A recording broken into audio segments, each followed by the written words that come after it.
আল্লাহ তাআলা আজকের মাহফিলের আয়োজন যারা করেছে, এই মাহফিলের ব্যবস্থাপনা যারা করেছে, আল্লাহ যুবক মুরব্বী যারা কষ্ট করেছে, পরিশ্রম করেছে, সর্বপ্রকার পরিশ্রম কষ্টকে তুমি কবুল আর মঞ্জুর করে নাও।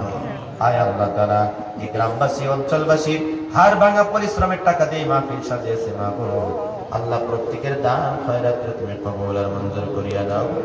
রব্বুল আলামিন, মাওলাই করিম, ইয়া আল্লাহ, গত বছরে মাহফিল আসছিলাম, অনেক মুরব্বী ছিল, অনেক যুবক ছিল।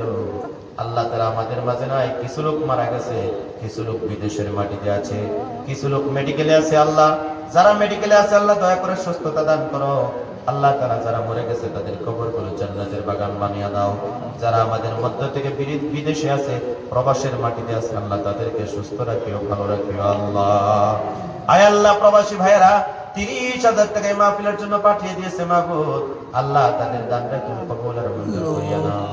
রব্বুল আলামিন, মাওলাই করিম, বলি ইলাহি, আজকের মাহফিলে বসে বসে 10,000, 5,000, 100, 200, 10, 20, 30, 1,000, 2,000 করে টাকা তোমার বান্দারা এই মিকির বিটা আয় আল্লাহ মসজিদের উন্নতির জন্য, ওযুখানার জন্য দিয়েছে। প্রত্যেকের দান খয়রাত তুমি কবুল আর মঞ্জুর করিয়া নাও। রব্বুল আলামিন, মাওলাই করিম, আল্লাহ, হতে পারে মাহফিল আমাদের জীবনের শেষ মাহফিল।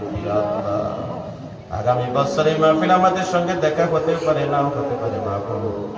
জানি না আমাদের ভিতরে থেকে কার বা কাফনের কাপড় বাজারের মধ্যে রেডি হয়ে গেছে। আল্লাহ, আল্লাহ, যদি মরে যায় আর যদি জীবনে কোনোদিন দেখা না হয়, মুসাফির হয়ে দোয়া করে যায় জান্নাতের মধ্যে তুমি দেখা করাইয়া দিও আল্লাহ।